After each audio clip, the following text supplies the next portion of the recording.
What's going on, people? Mike C-Town here with another vinyl update. I have a whole lot of records to show you, so let's get started, alright? First record I'm going to show you, this is Emperor As the Shadows Rise. Actually, before I get started with this, this reminds me, somebody told me on Twitter today that if I don't like the album Yeezus, but I do like metal, that means I hate black people. So, yeah. 2-word response for you, buddy. White power. Back to the records. This was a re-release of a 7-inch that came out some time ago. This is limited to 666. I have number 631. This is classic buzzed out Emperor. Classic old school material. Great songs. Only 3 songs on here, but it's totally worth it, man. Great album. So, I'm not sure how hard to find this is right now. I got lucky and it's at my favorite record store, Criminal Records. Next record I'm going to show you. This is Emperor in the Nightside, Eclipse. This is a record I traded, the Boris record I had. I can't remember the name of it now. I traded it to Mr. Cruz Vang. So thank you very much for a perfect condition record. My favorite Emperor is still Anthem to the Welcome at Dusk, but I really love this album. This is probably, this is my 3rd favorite release by them. It goes Anthems, then it goes the Hordane's Land split, and then this. But I still remember when I first heard this album in like 97. I didn't know jack shit about black metal, but this record jumped out at me. Something about the way it sounded was just like, wow, this is incredible. But yeah, this is a fantastic re-release of a classic album. Here is the insert, which is pretty much like the original, I believe. Nothing to show you with the actual vinyl itself. It's just black vinyl, but still, I already have this on picture disc, but it was still pretty cool to actually own this on gatefold. So there you go. Next record I'm going to show you. This is the Endstille Kilt split. I love this record. Endstille is great, super raw black metal. Well, not super raw, raw-ish black metal. They kind of sound like Marduk a bit. Kilt is more melodic black and death metal. Both of them were pretty good. They have a record, Endstille has a record called, I think I've shown it to you guys before, Verfuhrer. I don't feel like pulling it out. But yeah, if you want to get an Endstille record, get that one. This one's good, but Verfuhrer is much better. Next record I'm going to show you. This is Enewetak, Guns, Elvis Loved 'Em. Great hardcore grind band from California. This was their 3rd record. Really cool. Kind of sounds like Unra.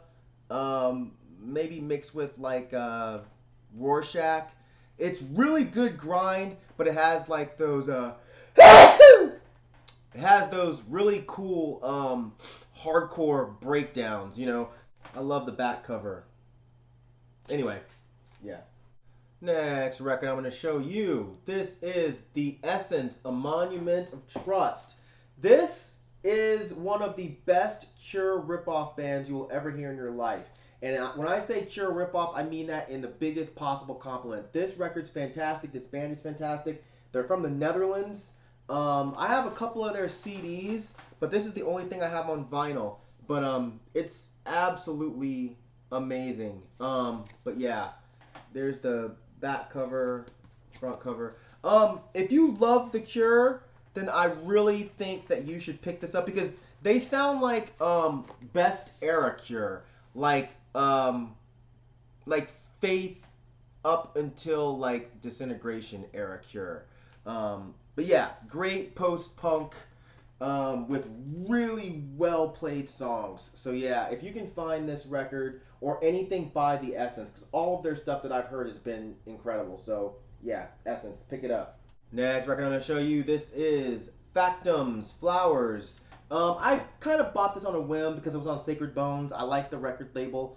But this is actually pretty cool. It's kind of noisy industrial mixed with post-punk. It's more post-punk, more like noise rock post-punk. You know, if you're a big like Jesus Lizard fan or Sonic Youth fan, I would definitely say pick this up. It's a really cool record. I'm pretty sure it's not rare. You could probably get it for pretty cheap. You know, the only thing I wish about Sacred Bones records, I wish they'd put a little more into their layouts. I know they all kind of look like this, but I don't know, they kind of like bootlegs sometimes. But all the music that I've heard from Sacred Bones so far has been incredible. So, yeah, pick it up. Next record I'm going to show you. This is Father Befouled. This is my boy Justin's band. I've known Justin for a long time. He does some great music. He played guitar for my old band for a hot minute before he broke away and did his own thing. But we've stayed friends since then. He's done quite a few bands, actually. All of them are really good. He did this, Hills of Sephiroth, which is a great black metal band. He was also in a band called Incomphination. But yeah, good guy, great musician. This is no exception. This is dark, gritty, ugly, gross blackened death metal in the vein of like classic Incantation, right? Sounds like Portal or Wrath Prayer. If you like those bands, I feel like you would love this. The playing on here is great. The vocals are great. The atmosphere is great. I love this record. Some pretty evil shit. Obscuring, graceless, unholy death metal. Evil shit, boy. Some evil shit. Next record I'm going to show you. This is another Father Befouled record. This is a split with Helcaraxe. I'm sure I'm pronouncing it wrong. I've never heard anyone in person pronounce it, so whatever. I already told you about Father Befouled. Helcaraxe is more of like a Viking-ish melodic death metal. I'm not super into them, but whatever. The Father Befouled side is fantastic. So, yeah, here's the insert for the Helcaraxe side and the Father Befouled side. Yeah. Anyways, if you like death metal, if you like that dark, evil, ugly sounding death metal, then this is right up your alley. I absolutely love this stuff, and I'm not just saying that because he's my friend. I think his music is fantastic. Next record I'm going to show you, this is Fela Voices. This is their self-titled release. Fela Voices, if you've never heard of them, they are a really cool atmospheric instrumental black metal band. Nice and raw, really well played. Some of it actually reminds me of Megwa, MGLA, but with no vocals, of course.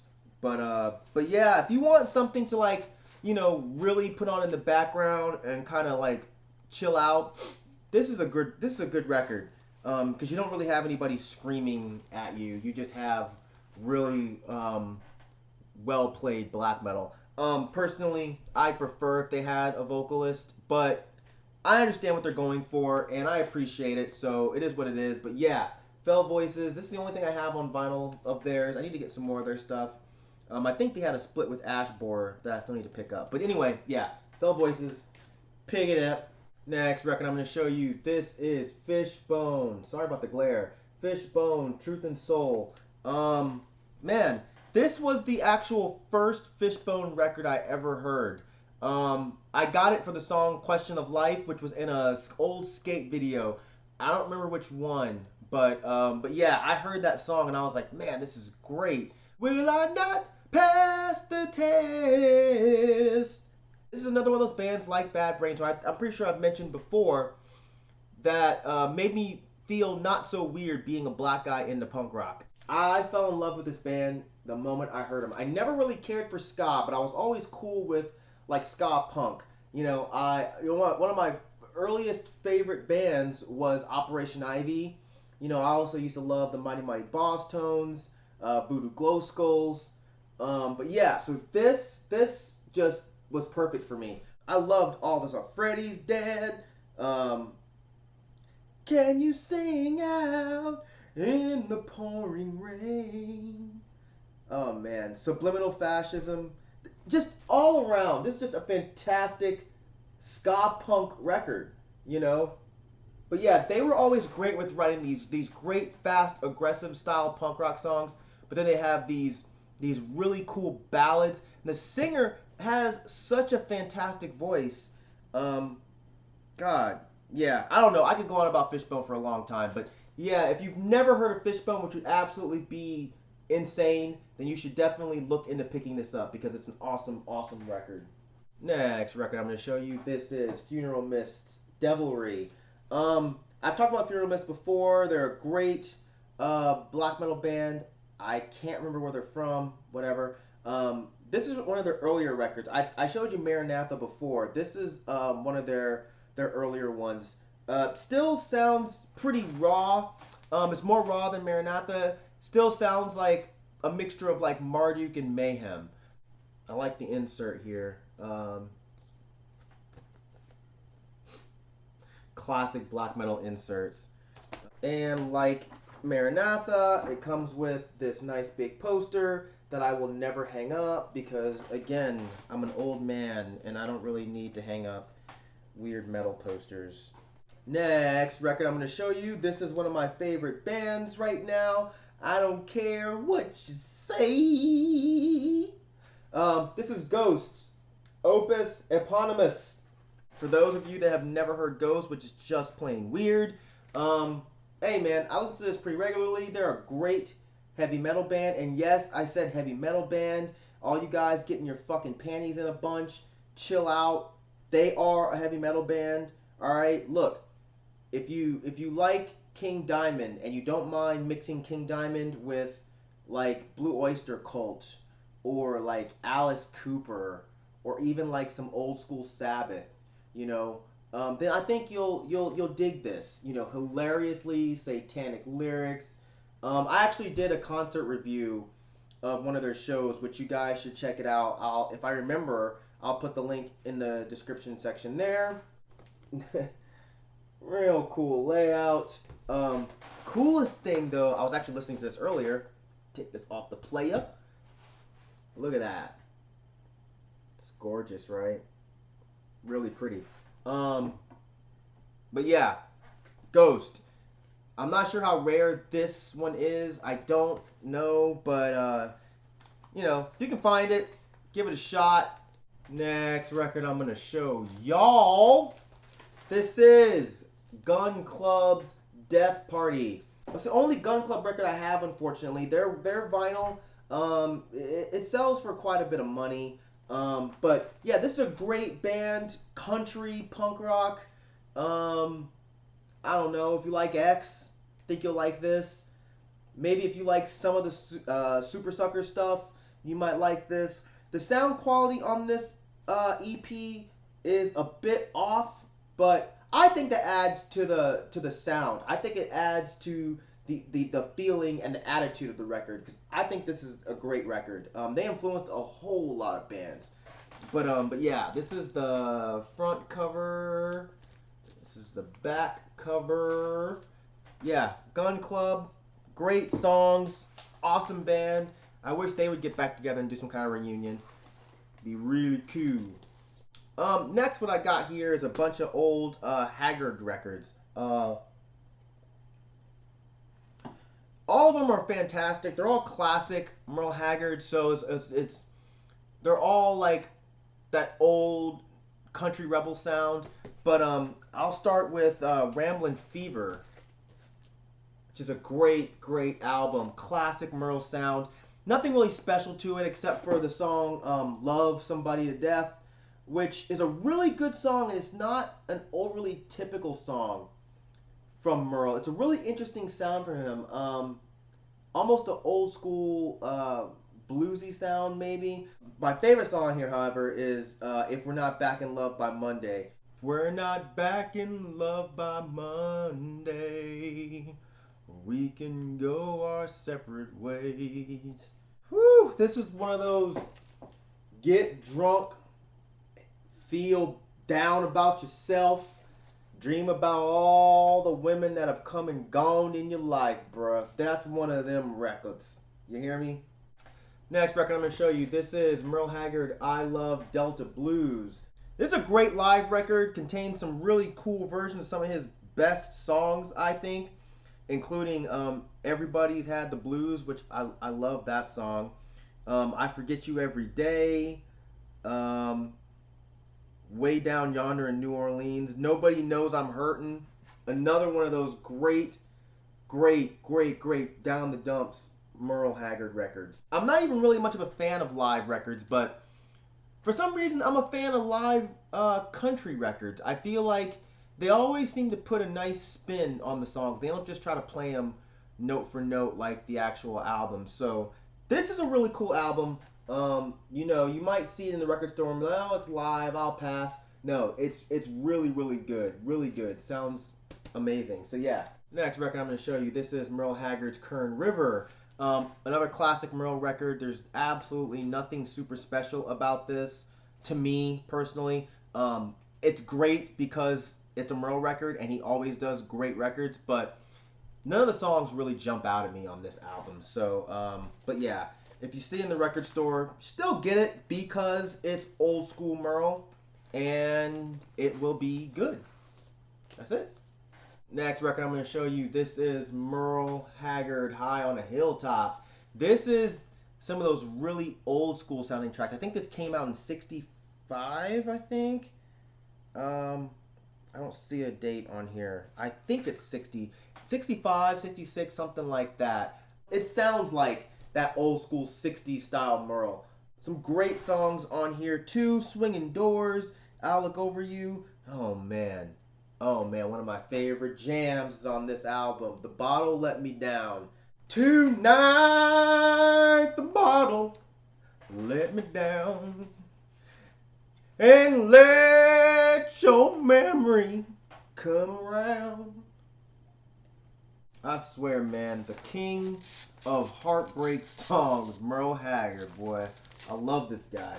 Next record I'm going to show you, this is Hawk's Barnburner. I got this mainly because a friend of mine is in the band, Keenan, and I really enjoy this. It's members of quite a few Atlanta bands, Electric Sleep International, Blame Game, Vera Fang, but this is kind of dirty, super noisy fucking noise rock. Really cool stuff. But the thing about it is, it does not hold even an eighth of a candle to their live show. These guys, if they ever come to your town, you need to go because they are incredible live. Yeah, that's really all I can say. But yeah, if you see this in the record store, you should definitely pick it up. If you're into noise rock, if you're into like that Jesus Lizard style, dirty ass noise rock, I think you'd find this record absolutely fantastic. Actually, mix like Jesus Lizard with something heavy like Pelican or Big Business or something, and I think you'd have more of an idea of what this sounds like. Last record I'm going to show you, this is Him, Tears on Tape. This is Him's latest album, and I don't care if you guys want to make fun of me. I love this band. I love this album. Great songwriting. Songs are a bit darker than on Screamworks. They kind of like went back a little bit to their older sound, which is cool with me. But yeah, they still have those upbeat and catchy moments that make Him great. But it's just not quite as happy as Screamworks. But the riffs on here, to me, are just awesome. Here is the inside. Nice insert there. Nice blue vinyl. One that made her lips go blue, blue, blue. Into the night.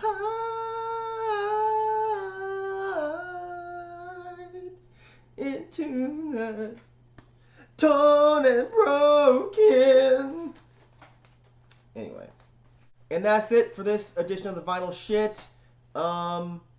Hopefully I'll have another one next week. And hopefully y'all will watch it. Alright? As usual, thank you for living, thank you for loving, thank you for being you. And I will see y'all next time. Alright? Peace, bitches.